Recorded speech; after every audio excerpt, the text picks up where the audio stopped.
Comment insérer des notes de bas de page ou des numéros de page. Ça peut être quand même assez pratique quand vous faites un gros travail et que vous voulez ajouter des notes de bas de page au fur et à mesure que vous faites le travail. Donc, tout ça se trouve évidemment dans Insertion. Donc, je vous ai montré tantôt saut de page. Je vais vous montrer maintenant numéro de page. Si vous appuyez là-dessus sur numéro de page, on va vous demander, est-ce que vous voulez que ça soit en haut de la page, le numéro de page, ou vous préférez que ça soit en bas? Est-ce que vous voulez que ça soit à droite, centré, à gauche, à l'intérieur de la page, à l'extérieur de la page? Donc, vous jouez, ça ici, ce sont les options que vous pouvez utiliser. Moi, je le veux pas à gauche, mais bien à droite. Hop. Et si vous appuyez sur Format, ça va vous donner d'autres options en fait. Est-ce que vous voulez que ça soit des numéros? Voulez-vous que ça soit des lettres qui servent à numéroter les pages? Est-ce que vous voulez que ça soit des chiffres romains? Est-ce que vous voulez que la numérotation des pages commence au début ou vous souhaitez que ça commence à la page 2 ou à la page 3 du document? Est-ce que vous voulez que le numéro de page inclue votre numéro de section? Est-ce que vous voulez que ça inclue le numéro du chapitre? Donc ça, c'est ce que vous pouvez aller sélectionner dans Format des numéros de page. Donc là, je fais OK.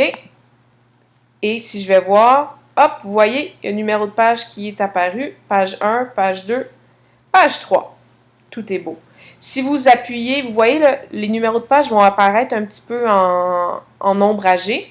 Si vous voulez aller changer le style du numéro, donc vous voulez changer la couleur, la taille, peu importe, vous devez double-cliquer dessus. Et là, ça va vous donner accès au numéro de page.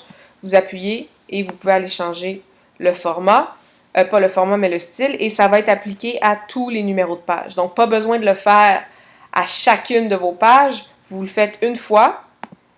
Donc là, j'ai mis en jaune et je l'ai mis en gras. Et vous voyez, les autres numéros aussi sont en jaune et en gras. Donc, une fois et c'est réglé. Pour sortir du numéro de page, vous double-cliquez sur votre texte et vous allez sortir de votre numéro de page. Si je retourne dans Insertion, autre chose qui peut être super pratique pour vous, c'est d'insérer une note. Je veux créer une note soit de bas de page ou sous le texte. Habituellement, le plus possible, ça va être en bas de la page. Vous pouvez décider de l'appliquer à tout le document ou à une section en particulier. Moi, présentement, je n'ai pas de section, donc c'est pour ça que je n'y ai pas accès. Et vous faites Insérer. Et là, vous voyez, il y a un petit 1 qui apparaît et vous pouvez écrire votre note de bas de page. Attention à l'orthographe. Et votre note de bas de page a été correctement insérée. Vous voyez? Et il y a un petit 1 devant la note de bas de page. Si vous regardez dans votre texte, le petit 1 s'affiche ici. Donc, la note de bas de page habituellement fait toujours référence à un paragraphe ou à un mot en particulier. Donc, il faut sélectionner évidemment le mot avant de faire note de bas de page pour que les deux puissent être reliés. Ce que moi, je n'avais pas fait tantôt. Donc, si je veux ajouter, pour vous donner un exemple, je vais ajouter une autre note de bas de page pour le terme Laval.